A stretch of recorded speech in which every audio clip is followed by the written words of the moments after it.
आखाती देशातील युद्ध हे 3 महिन्यापासून सुरू झालेलं आहे. आज माननीय पंतप्रधानांनी आपल्या देशातील नागरिकांना आवाहन केलं आहे की पेट्रोल डिझेलचा कमी वापर करा, सोनं शक्यतो खरेदी करू नका, मेट्रो वगैरेचा वापर करा. आत्ता माननीय पंतप्रधानांनी घोषणा केली किंवा आवाहन केलेलं आहे जनतेला. हे उशिरा सुचलेलं शहाणपण आहे. आधीच आवाहन केलं तर याचा अधिक चांगला परिणाम झाला असता, पण तरीही माननीय देशाच्या पंतप्रधानांनी केलेलं आवाहन हे देशाच्या हिताचं असल्यामुळे त्याचं पालन साऱ्या नागरिकांनी करावं अशी माझी विनंती आहे.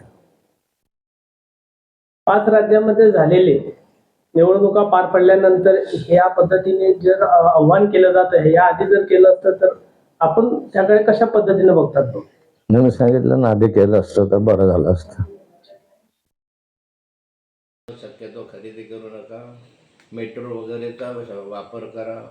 आत्ता माननीय पंतप्रधानांनी घोषणा केली किंवा आवाहन केलेलं आहे जनतेला. हे उशिरा सुचलेलं शहाणपण आहे. आधीच आवाहन केलं तर याचा अधिक चांगला परिणाम झाला असता, पण तरीही माननीय देशाच्या पंतप्रधानांनी केलेलं आवाहन हे देशाच्या हिताचं असल्यामुळे त्याचं पालन साऱ्या नागरिकांनी करावं अशी माझी विनंती आहे. काल आपल्या देशाचे पंतप्रधान आदरणीय नरेंद्रजी मोदींनी काही आव्हानं आपल्या सगळ्यांसाठी दिलेत की नेशन फर्स्ट, आणि त्याच्यामध्ये अनेक आव्हानं त्यांनी आपल्याला केली आहेत.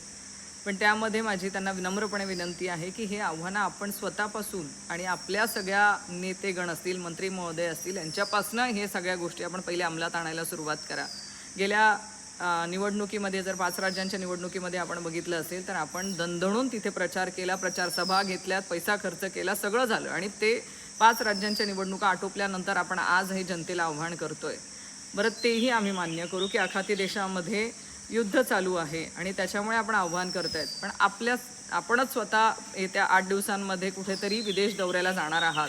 मग त्यासाठी पण आपण तो दौरा रद्द करणार आहात का? आपल्या पक्षाचे, आपले जिथे जिथे सरकार आहे त्या सगळे मंत्र्यांच्या मागे जे VIP कॅनवाय चालू राहतो, हाही एक पैशांचा किंवा आपण पेट्रोल डिझेल वाचवण्यासाठी जे आव्हान केलेलं आहे, मग हे ते बंद करणार आहात का तुम्ही या सगळ्यांना मेट्रोने प्रवास करायला सांगणार आहात का? त्यांनाही मेट्रोनेच प्रवास करायला सांगा. कुठलंही कॅनवाय किंवा कुठलीही VIP ट्रीटमेंट त्यांनी घ्यायला नको, असं आमची सगळ्यांची विनंती आहे. तेव्हा जनतेला आपण सगळं हे आव्हान करावं.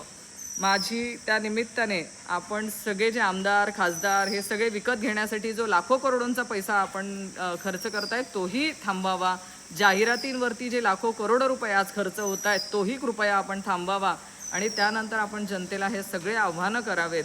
शेवटी काल जे तुम्ही आव्हान केलेलं आहे हे फक्त आणि फक्त आपल्या नियोजनाचा अभाव दर्शवतं आहे. कारण जर युद्ध होतं आहे आणि युद्धासाठी आपण आपल्या देशामध्ये मुबलक सुविधा किंवा ज्या लोकांच्या इच्छा आहेत किंवा लोकांच्या गरजा आहेत त्या जर आपण पूर्ण करू शकत नसू तर हे कुठेतरी नियोजनाचा अभाव दर्शवतो आहे, आणि तोच अभाव हे कालच्या आपल्या भाषणातनं दिसून आला आहे. माझी सगळ्यांना म्हणजे नरेंद्रभाई मोदींनाही विनंती आहे की सुरुवात ही आपल्या लोकांपासून करावी आणि त्यांना काटकसरीने जगायला पहिले आपण त्यांच्यापासून सुरुवात करून शिकवावं. धन्यवाद.